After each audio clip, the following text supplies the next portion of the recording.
So today marks the day that the C8 Corvette ZR1X was revealed. We made a video about it, talking about it, revealing all the information that GM gave us about this car and showing all the looks of this car, but there is a good bit that was missed. So let's talk about all the details that you missed on the ZR1X reveal today. What's up, everybody? Welcome back to the channel. Welcome back to the vlog. This is, in fact, the channel you're going to find all of the Corvette information you're going to need, whether it is maintenance items, ownership experiences, leaks, rumors, new items like this one. It doesn't matter. If you're looking for Corvette, this is the channel you'll find it on. Today, we're going to be talking all about the ZR1X that was revealed earlier today. And of course, this is a 1250 horsepower monster that is going to be a hybrid version of the typical C8 Corvette ZR1, which was already a monster with 1064 horsepower. Now there's even more power, even more wheels turning, even more grip, and even faster times. But there's a lot of stuff that the reveal trailers didn't really talk too much about. Let's talk about it today. We're going to start off with the fact that the ZR1X is not a check option for the ZR1. Yes, let me repeat that. It is not a checkbox item. The ZR1X is a totally separate car. This has been confirmed by our friends over at the Mid-Engine Corvette Forum and the Corvette blogger, who were actually present at the reveal at the museum and talked to the people there who confirmed this is not going to be a checkbox item. So you're not going to order a ZR1 and then check the box that says X and have that add the all-wheel drive 1250 horsepower set up to your car. No, this is in fact an entirely separate car. So a lot of us speculated that this car was going to be called the Zora, of course. That's what this thing was kind of leaked and rumored to be for years at this point. And a lot of us speculated the Zora package was in fact going to be a checkbox item on the ZR1 build otherwise. We have confirmed today that is not the case. This is not going to be a checkbox item. Again, car of its own. So the ZR1 and the ZR1X will exist together. They're not the same car with different options. Outside of that, of course, the hybrid motor up front, which is lending additional power over the E-Ray experience, is giving 186 horsepower and 145 pound-feet of torque. That's where the 1250 number comes from. So the front motor is not identical to the one that we're getting on the E-Ray. It is a little bit overdriven or producing a little bit more horsepower. So the one on the E-Ray produces 160. This one is producing 186. So it is, in fact, slightly different. The car will hit 0 to 60 in under 2 seconds. Stay tuned for exactly how fast that will be, because I'm sure GM's working on that currently. If I had to guess, we're looking at 1.8 to 60, which is going to be absolutely insane. GM also is estimating the quarter mile time to be under 9 seconds. Again, I'm sure we'll get an official time here soon, but I'm speculating between 8.7 to 8.9. And the trap speed is going to be over 150 miles an hour. Yeah, this thing's going to be a rocket. So it literally has a copy of the ZR1 engine in the rear. Nothing is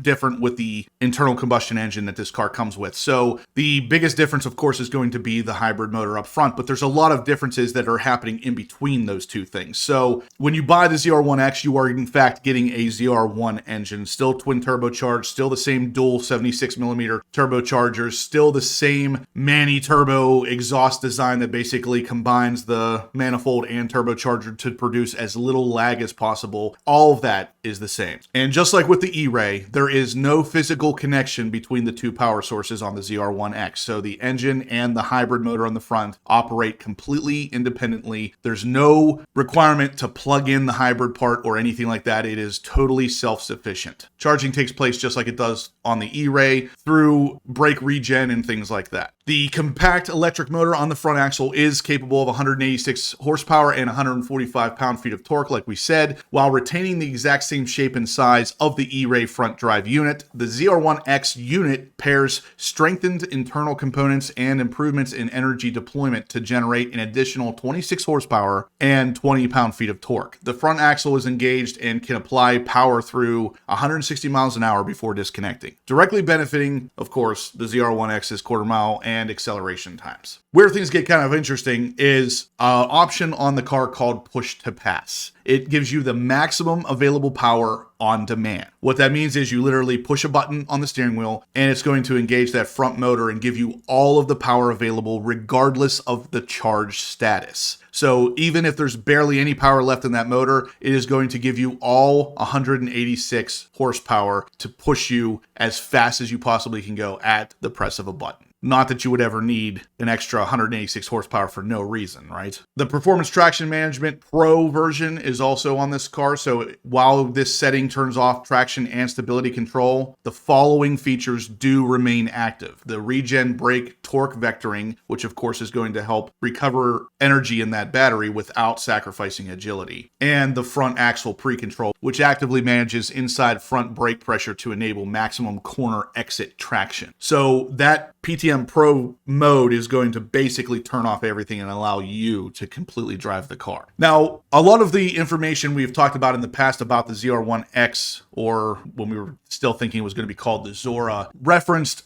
bigger brake calipers, the 10 piston calipers in the front and the 6 piston calipers in the rear. It's not just the calipers though. The rotors themselves are bigger this time around. And when I say bigger, I'm not playing the ZR1 game where they said bigger, but what they actually meant was thicker. These are physically bigger discs. The J59 braking package, which is standard on the ZR1X and of course an option on the regular ZR1, is a clean sheet design intended for superior heat resistance and ultra responsive braking. The brakes are now made by Alcon, not Brembo, and they're 10 piston in the front, 6 piston in the rear, and they're mated to 16.5 inch front rotors and rear rotors. So both the front and rear are 16.5 inches now, which is of course the largest diameter rotors ever offered on a Corvette, and honestly possibly the largest I've ever seen on a car, period. The rotors are carbon ceramic constructed with continuously woven carbon fiber threads. They go on to say that this is the most resilient production car braking system they've tested within GM, and during testing they saw J59 equipped Corvettes achieve 1.9 G of deceleration from 180 to 120 miles an hour. These brakes are going to absolutely crush the competition. The ZR1X is offered in 2 chassis configurations that both feature magnetic rad control. The standard chassis, accompanied by the Michelin Sport 4S tires, makes for a comfortable touring car on road and highly capable Corvette on the track. The available ZTK performance package incorporates higher spring rates and firmer ride, which of course is going to give you even more of a track car, and also the Michelin Pilot Cup 2R tires. Just like the regular ZR1, you can equip it with the high downforce carbon aero package, but still keep the regular suspension without checking the ZTK option. Of course, the ZTK car or the high aero package is capable of 1,200 pounds of downforce at top speed. Another thing to note is a bunch of pictures that were taken inside of the museum where the car was actually revealed, showing the new Roswell green metallic color in person, and it looks fantastic. So right off the bat, this color has been up and down for me. I've seen it in different lighting and I didn't like it, but in this lighting, this color looks really good. With yellow calipers, and of course you can see these gigantic 10 piston calipers in the front and the 6 piston in the rear, and the rotors in general are just massive. It's going to be very hard to remove that wheel without touching that rotor, but either way, this braking setup is definitely more fitting for a car of 1,250 horsepower. Like I said earlier, they decided to go with the Alcon brake setup instead of Brembo because one simple reason. Brembo didn't have a setup like this already prepared, and there was a lot of money that would have gone into Brembo making a custom caliper for this car. Alcon already had a caliper that would work, so they went with Alcon instead. Now, a lot of you out there are going to be like, well, what's Alcon? I don't understand. Why didn't they go with Brembo? It was a cost-saving thing, and Alcon brakes are very, very, very established themselves, so this is not any kind of downgrade in the slightest, and in fact, it could potentially even be an upgrade, depending on how you look at it. Again, since we said the car is not a check option box for the ZR1, there's a lot of speculation out there right now saying that the C8 Corvette ZR1X is going to start somewhere around $249,000. So it could potentially be significantly more expensive than the ZR1. We'll wait and see on that one. If you're looking to get one of these cars, price is probably going to be a decent amount higher, especially since it comes standard with those new larger rotors and everything. But again, Chevy has surprised us in the past. On the track, the C8 Corvette ZR1 is already starting to have some of the pros and cons from the hybrid setup come out. At the Milford Proving Ground track with its many curves, the ZR1X was slightly faster per lap, but on other tracks, it has been a tick slower than the ZR1. There's been a couple people talking about the fact that the ZR1 is likely to be a hair faster on the Nürburgring than the ZR1X just because of the extra weight associated with that hybrid setup in the front. It's likely to be 200 to 250 pounds heavier in the front end because of the hybrid motor and the hybrid battery, and once that dies, you are literally just throwing around 250 pounds of dead weight. On a track the size of the Nürburgring, it's not likely to be dead for a long period of time, but at the same time, it is extra weight, and at some point, the extra horsepower is not going to make up the difference. There has been some talk about the C8 ZR1X reaching a 41 to 4,200 pound curb weight, which is really pushing into possibly too heavy territory for a Corvette. In my opinion, the C8 Z06 was already a little bit overweight at about 3,500 pounds. Add to that another 200 pounds for the ZR1 and the turbos and the extra cooling. Now you're already a little bit heavier than it should be. Add to that another couple hundred pounds for the hybrid front motor and everything. Then all of a sudden we're looking at a car that could potentially be too heavy. Now, of course, 1,250 horsepower is going to help combat some of that, but when you're throwing that through really tight turns, the weight is going to end up catching up. So that's pretty much the deal here, guys. That's all the information that I have found on this car today, and I just wanted to bring it out to you because there was some differences that weren't really talked too much about. The rotor size is being different, along with those brakes coming standard with the car, and being an option for the regular ZR1 is not something I've read a lot about. The track times being slightly slower with the ZR1X on some tracks, depending on the size of the track, is also not something we talked too much about today, but let me know what you guys think down below. Is the ZR1X something that you would even consider regardless? If price wasn't an issue, would you go with the ZR1 or the ZR1X? Let me know down below. If you liked what you saw here today, guys, smash the thumbs up button, subscribe if you haven't yet, and as always, stay obsessed.